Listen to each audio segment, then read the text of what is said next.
بسم الله الرحمن الرحيم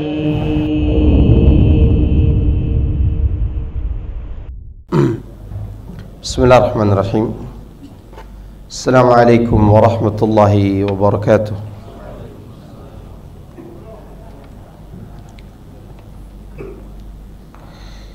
إن الحمد لله نحمده ونستعينه ونستغفره ونعوذ بالله من شرور أنفسنا وسيئات أعمالنا.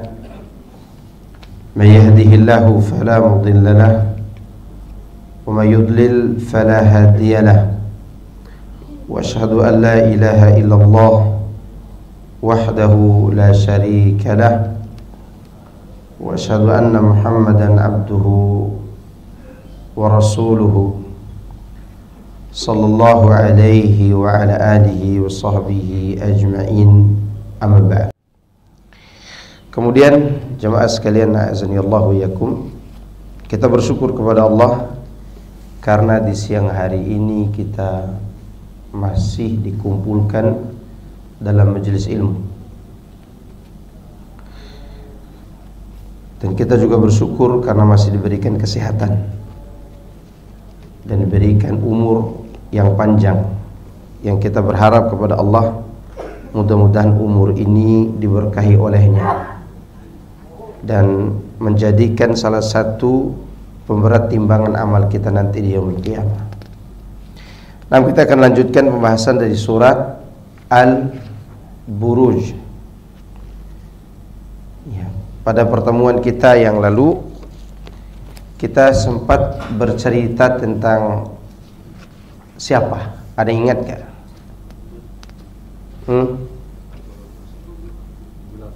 Tentang Abraha.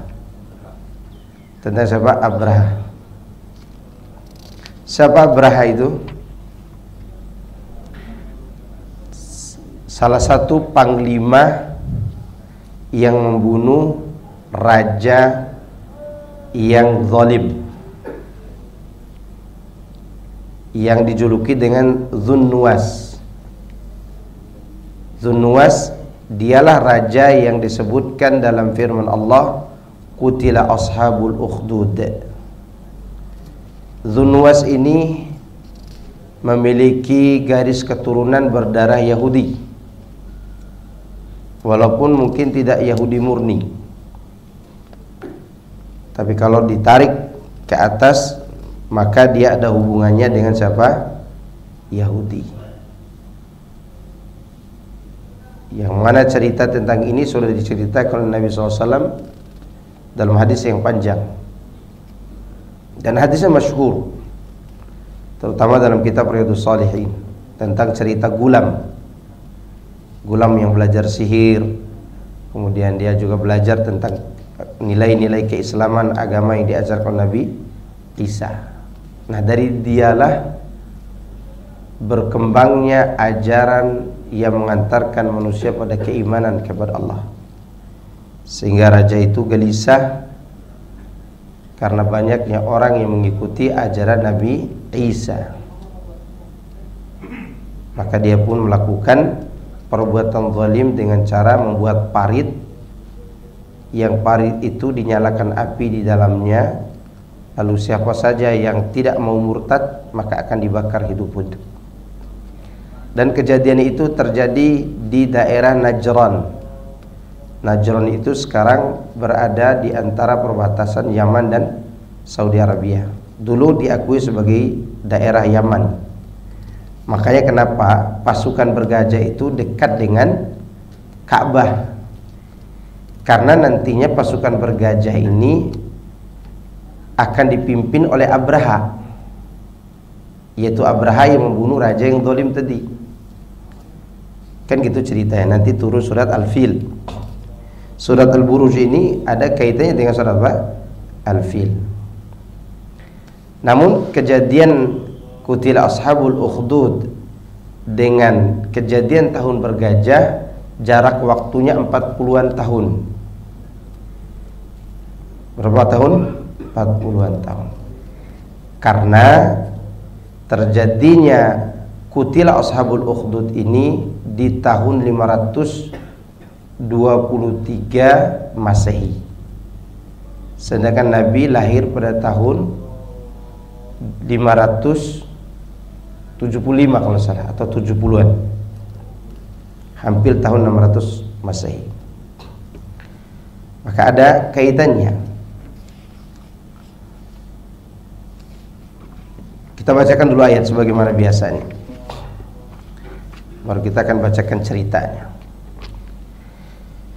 A'udzu billahi minasy syaithanir rajim.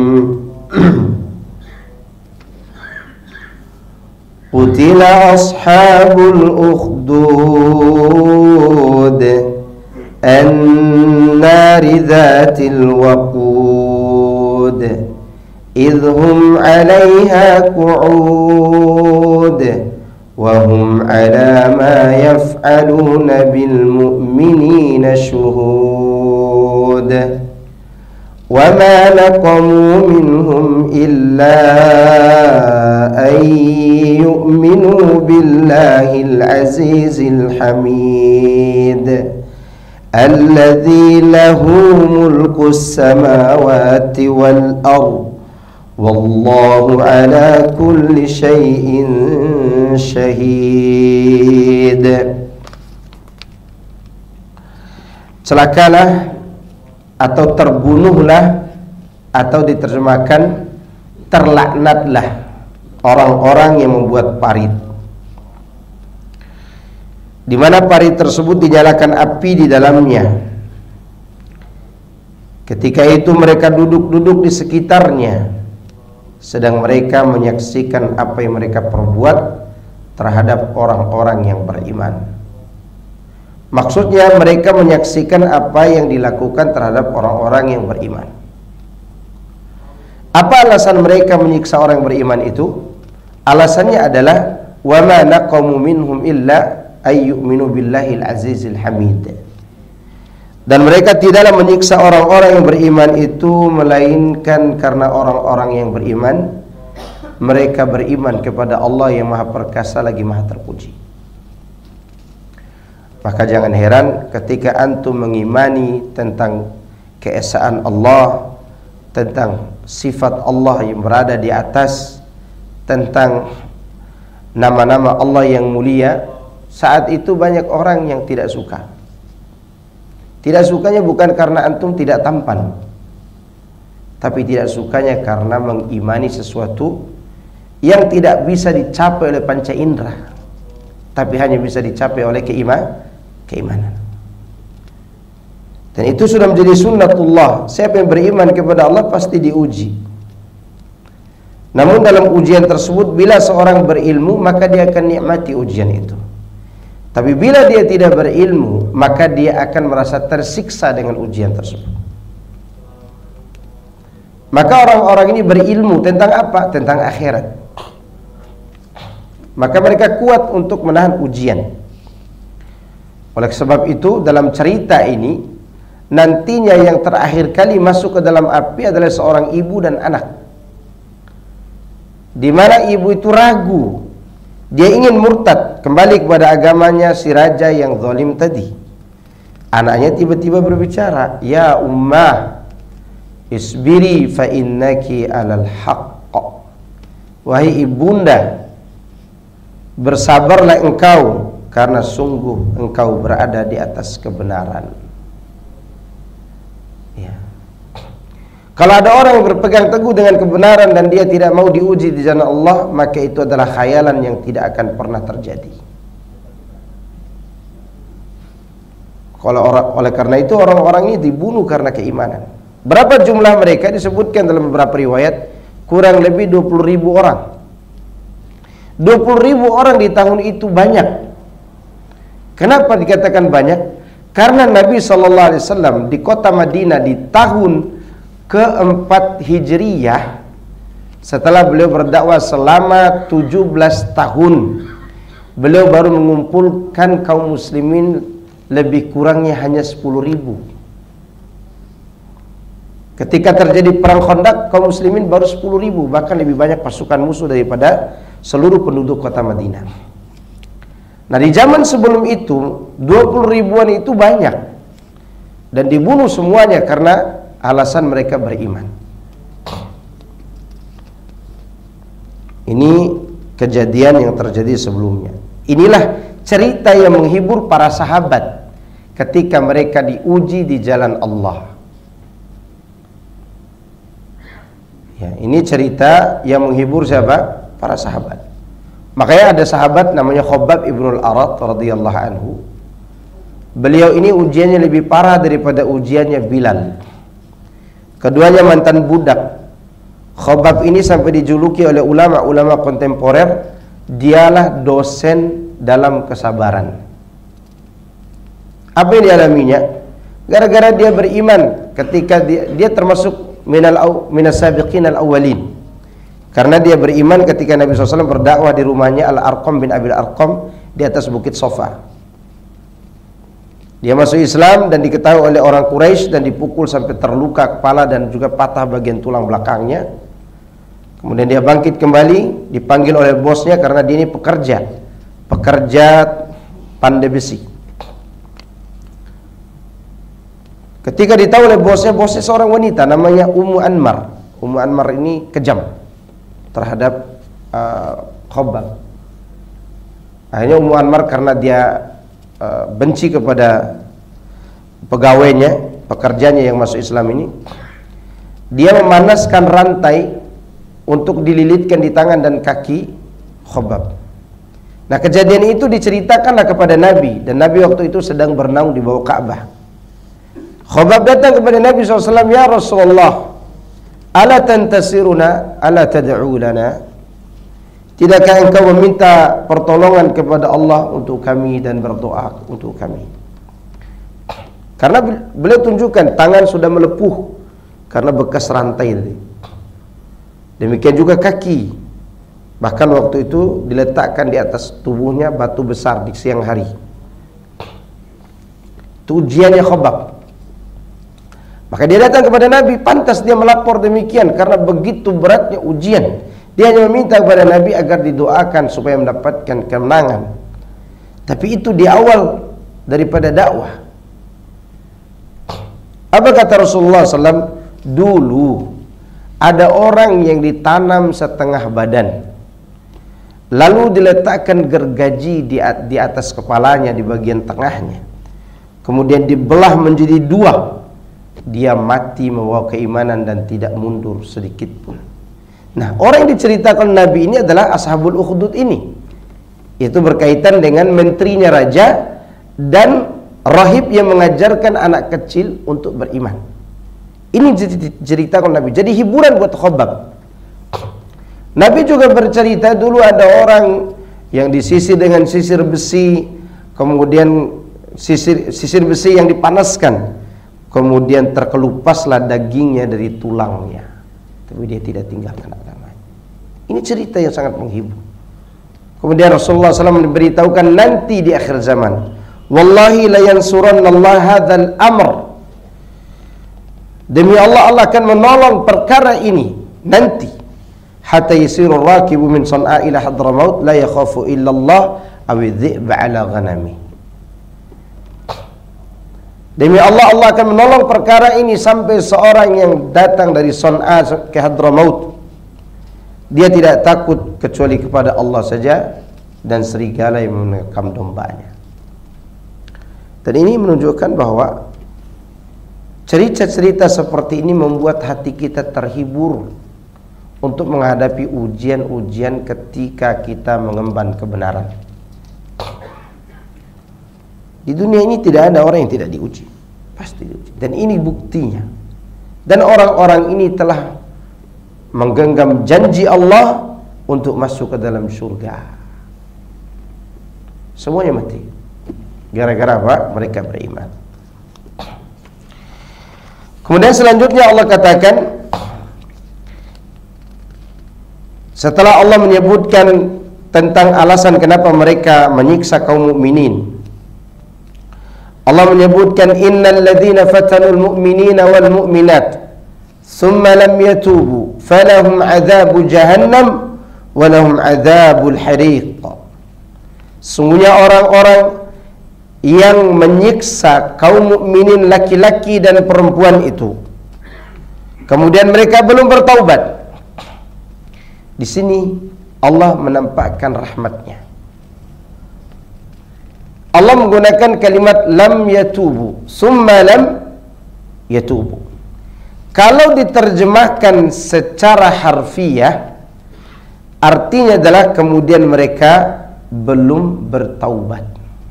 Karena belum bertaubat, maka Allah memberikan balasan falahum adzabu jahannam.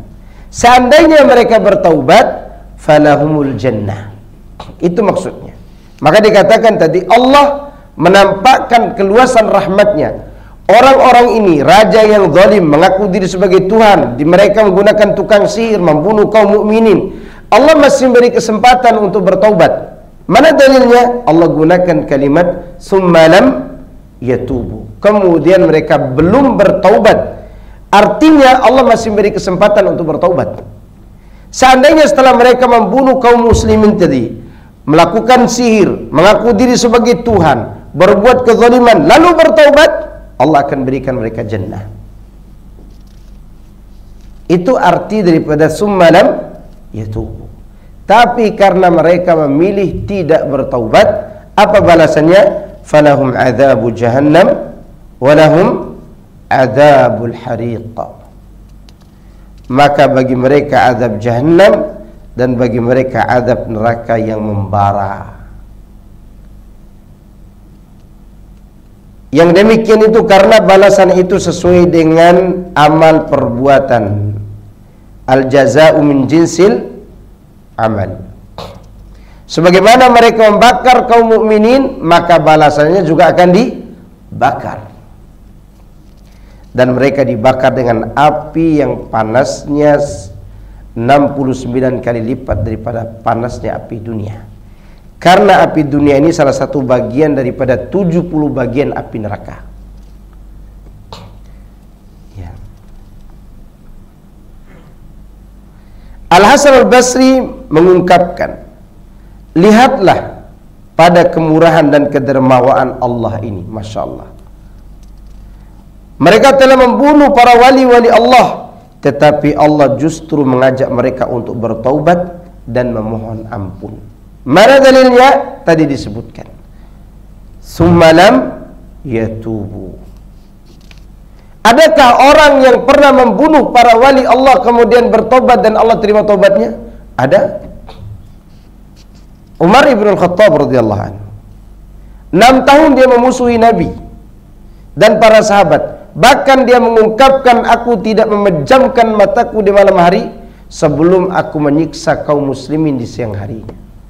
Bahkan suami bibinya, yaitu Ummu Abdillah, berkata kepada suaminya, semoga Allah memberi hidayah kepada Umar. Apa kata suaminya? Demi Allah, Umar tidak akan masuk Islam sampai keledai bapaknya masuk Islam. Apa Umar waktu itu tidak masuk Islam? Masuk Islam. Apa tidak diterima oleh Allah taubatnya? Diterima oleh Allah. Padahal dia sering menyiksa kaum muslimin. Contoh lagi, Sumamah bin Usal radhiyallahu anhu. Abu Jahal, kejahatannya kepada Nabi hanya karena hasad. Abu Jahal mengatakan, wahai Muhammad, di suku kamu ada penunggang kuda, kami pun menunggang kuda. Di suku kamu ada sayyid, di kami pun ada sayyid, yaitu suku Makhzum dengan Bani Hashim. Tapi yang kami tidak terima, di sukumu ada nabi, di kami tidak ada nabi. Berarti Abu Jahal masih mengakui kejujuran Nabi Muhammad SAW. Namun berbeda dengan Khabbab ibn al-Arat. Kalau ditimbang kejahatannya, lebih jahat daripada Abu Jahal. Karena Khabbab tidak percaya sama sekali kepada Nabi Muhammad SAW. Karena Sumamah bin Usal. Karena Sumamah bin Usal ini tidak percaya sama sekali kepada Nabi. Bahkan dia pernah menyusup masuk ke kota Madinah di tahun ke-6 Hijriah ketika kondisi begitu sensitifnya di kota Madinah. Karena setelah perang Ahzab itu sangat sensitif.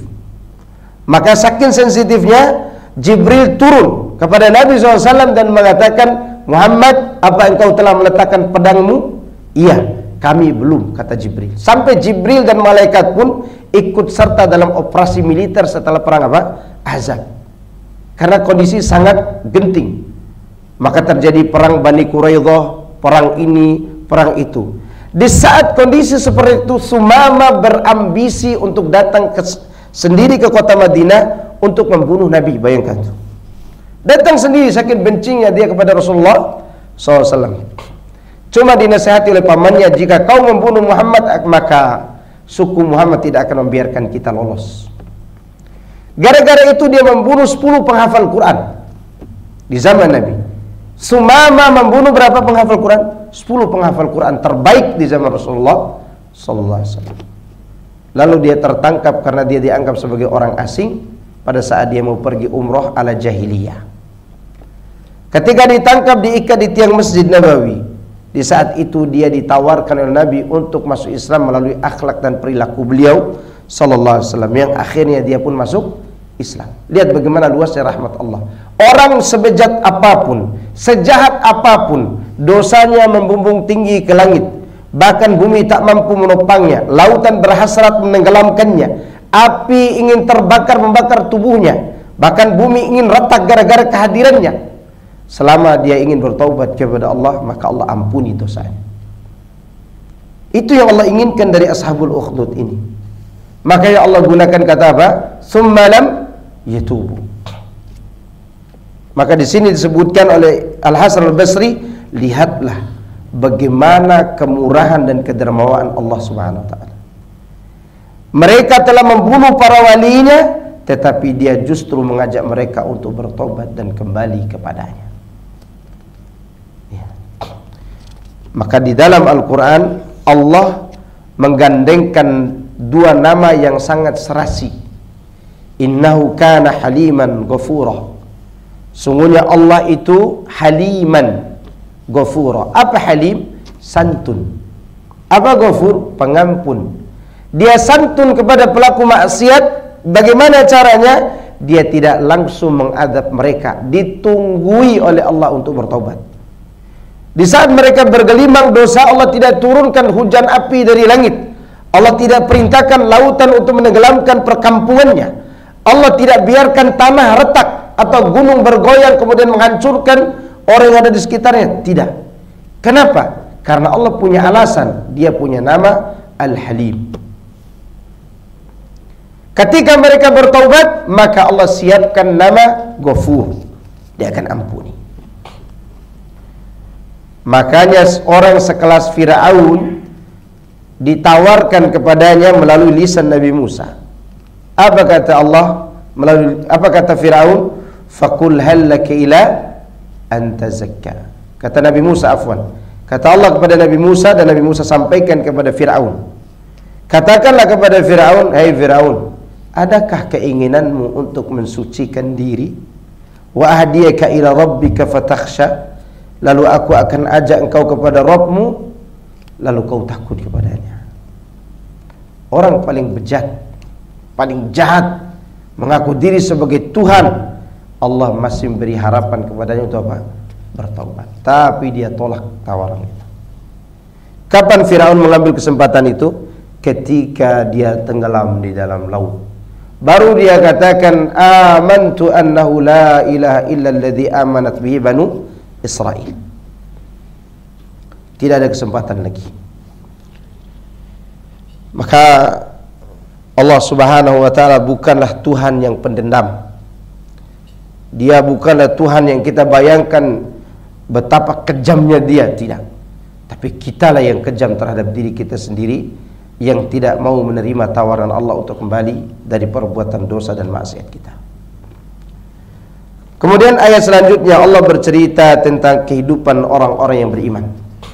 Allah katakan, innal ladzina amanu wa amilus salihat lahum jannatun tajri min tahtiha al-anhar dzalikal fawzul kabir inna batasha rabbika lasyadid innahu huwa yubdi'u wa yu'id wa huwal ghafurul wadud dzul 'arsyil majid fa'alun lima yurid yang artinya sesungguhnya orang-orang yang beriman dan mengerjakan amal-amal saleh, bagi mereka surga yang mengalir di bawahnya sungai-sungai. Itulah keberuntungan yang besar. Sesungguhnya azab Rabbmu benar-benar keras. Sesungguhnya dialah yang menciptakan makhluk dari permulaan dan menghidupkannya kembali. Dialah yang maha pengampun lagi maha pengasih, yang punya arsy lagi maha mulia, Dzul Arsyil Majid, fa'alun lima yurid, yang berbuat sesuai dengan kehendaknya. Lihat bagaimana Allah memberitahukan kepada kita bahwa orang-orang yang beriman setelah mereka mati dan berhadapan dengan hisab, kemudian berada di dalam timbangan amal, mereka semua akan diberikan surga. Surga yang mengalir sungai-sungai di bawahnya. Allah menyebutkan anhar karena jenis sungainya banyak. Ada sungai susu, ada sungai air jernih, ada sungai khamar, ada sungai madu. Ya. Kemudian Allah katakan dzalikal fawzul kabir. Di sini ada sedikit faedah dari penulisan Al-Qur'an ini. Kalau disebut tajri min tahtihal anharu khalidina fiha, maka kata al-fawzu akan dibarengi dengan, sebelumnya akan disebut dengan kata dhamir, dzalika huwal fawzul kabir. Coba antum lihat di Al-Qur'an. Kalau disebut saja tajri min tahtihal anhar tanpa disebut khalidina fiha, disebut saja dzalikal fawzul kabir. Apa hikmahnya? Wallahu a'lam. Ya. Tapi ketika kita perhatikan selalu disebutkan demikian. Lalu Allah menyebutkan ancaman. Ini disebut dengan kabar gembira dan ancaman. Inna batasya rabbika lasyadid. Sesungguhnya siksaan Rabbmu benar-benar keras. Maksudnya azab dan siksaan bagi musuh-musuhnya yang telah mendustakan para rasulnya dan menyalahi perintahnya. Azab Allah tersebut benar-benar keras lagi dahsyat dan kuat. Karena sungguhnya Allah mempunyai kekuatan yang sangat besar. Apa saja yang Dia kehendaki pasti akan terjadi sebagaimana yang Dia kehendaki tersebut, walaupun hanya sekejap mata, bahkan lebih cepat lagi. Lalu Allah katakan innahu huwa yubdi'u wa yu'id. Sungguhnya Dia yang memulai, Dia pula yang akan mengembalikan. Yakni dengan kekuatan dan kekuasaannya yang sempurna, Dia memulai penciptaan dan kemudian mengembalikannya lagi seperti sedia kala tanpa ada yang menghalangi dan tidak juga mencegah. Maksud di sini adalah dikembalikan lagi jasad manusia setelah mati, dibangkitkan dalam keadaan kondisi yang utuh. Saking utuhnya sampai bekas khitan kita dikembalikan juga nantinya. Ya, dikembalikan juga. Sudah pernah sampaikan sebelumnya bagaimana proses kembalinya jasad itu, yaitu antara tiupan pertama dan tiupan kedua. Abu Hurairah menyebutkan 40 apakah itu kita tidak tahu, apakah hari, apakah tahun, kita tidak tahu. Nah, dalam waktu ini Rasulullah SAW menyebutkan dalam riwayat Imam Muslim, dan ana sudah sampaikan hadis ini sebelumnya, thumma yunzilullahu mataran katil awidzil fatambutu ajsadun nas, fatambutu minhu ajsadun nas. Kemudian Allah turunkan air hujan rintik-rintik seperti hujan rintik-rintik atau embun, lalu darinya tumbuh kembali jasad manusia. Kalau sekarang ada bekas luka di sini, maka ini akan sempurna kembali. Makanya sampai disebutkan tidak ada khitan itu karena memang bekas khitan itu akan kembali lagi ke tubuh kita. Baru setelah itu summa tu'adu arwahuhum, baru dikembalikan apa? Ruh-ruh mereka. Ini yang dimaksud innahu huwa yubdi'u wa yu'id wa huwal ghafurur wadud. dan Dia Maha Pengampun lagi pecinta, menyayangi, yakni mengampuni dosa yang bertaubat dan tunduk kepadanya dengan dosa apapun Allah akan ampunkan.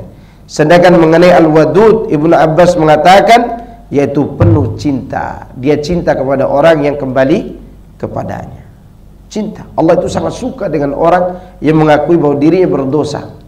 Makanya Allah tidak suka dengan orang yang sok-sok suci. Allah tidak suka. Ya.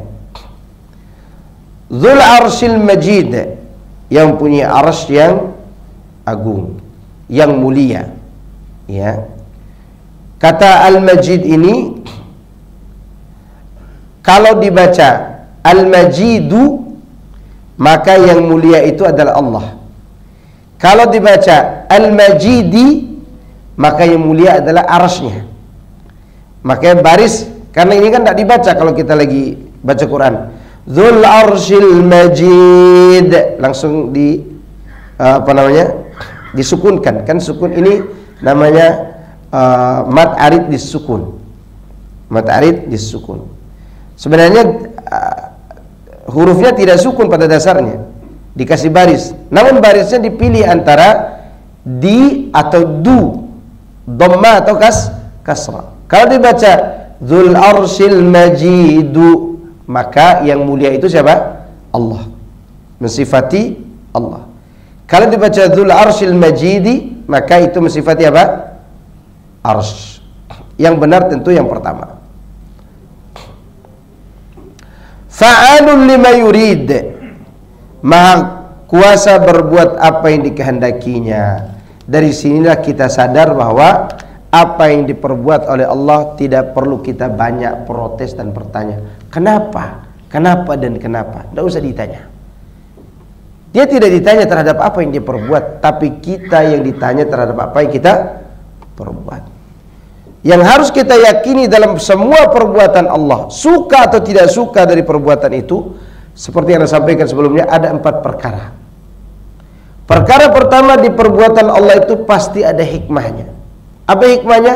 Ada yang ditahu, ada yang tidak ditahu. Yang kedua, di balik perbuatan itu pasti mengandung maslahat. Mengandung apa? Maslahat.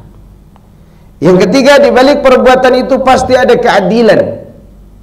Seperti Allah memperlakukan pelaku dosa diberikan ujian, itu keadilan Allah. Atau nanti di yaumul qiyamah pelaku musyrik diberikan azab, itu keadilan Allah. Kemudian yang keempat, di balik perbuatan Allah itu pasti ada kasih sayang. Seperti yang terjadi pada Nabi Ayub, diberikan penyakit, apa kata Nabi Ayub? Anni masaniya durru wa anta arhamur rahimin. Semua itu akan membuat kita tenang bila kita ingat 4 perkara ini. Allah berbuat semaunya, semau Allah. Tapi ingat, meskipun dia berbuat semaunya, dia tidak berbuat zalim. Karena di balik perbuatannya itu ada salah satu dari 4 perkara ini atau keempat-empatnya. Di situ ada hikmah, di situ ada maslahat, kebaikan, di situ ada keadilan, dan di situ ada juga kasih sayang Allah Subhanahu wa taala sebagaimana disebutkan oleh Nabi Ayub alaihissalam. Ketika Allah berbuat terhadap Nabi Yunus, itu adalah bagian daripada keadilan Allah kepada Nabi Yunus. Allah berikan ujian karena dia keluar dari negeri Ninawa tanpa izin dari Allah, maka diuji di perut ikan paus. Namun karena sebelumnya dia orang yang taat, kemudian dia bertasbih di dalam perut ikan paus itu memuntahkannya atas izin Allah. Itu namanya apa? Keadilan. Maka kita ini jangan cuma banyak protes. Sekian lama kita tidak sholat, sekian lama kita bermaksiat, sekian lama kita tidak taat kepada Allah. Bahkan seringkali kita katakan di hadapan Quran dan hadis, tapi dan masa iya untuk menolaknya hanya dengan 2 kalimat itu. Tapi Pak Ustadz, masa iya Pak Ustadz, hanya untuk menolak itu menggunakan kalimat tadi, itu yang kita lakukan selama ini. Lalu dikasih penyakit, kita protes sama Allah? Jangan. Itu bagian keadilan Allah terhadap diri kita yang selama ini berbuat salah. Sebagaimana perkataan seorang wanita saleh berumur 19 tahun, dia menikah dengan laki-laki yang tua 50 tahun, duda lagi, temperamen. Kata teman-teman sebayanya, wahai wanita, minta cerailah kepada laki-laki tua ini. Kau janda, banyak laki-laki akan ngantri untuk menikahimu. Apa kata wanita ini? Demi Allah, saya tidak akan pernah meminta cerai dari suamiku. Karena boleh jadi dulu aku berbuat dosa, yang dosa itu aku lupakan, tapi Allah tidak lupa. Dia kirim laki-laki tua ini untuk menghapus kesalahanku. Atau boleh jadi laki-laki tua ini punya perbuatan baik yang dia sembunyikan, namun Allah ingin membalas kebaikannya, dia kirim aku menjadi pasangannya, dan aku tidak akan pernah mau minta cerai. Begitu pikiran para wali Allah dan juga orang-orang saleh.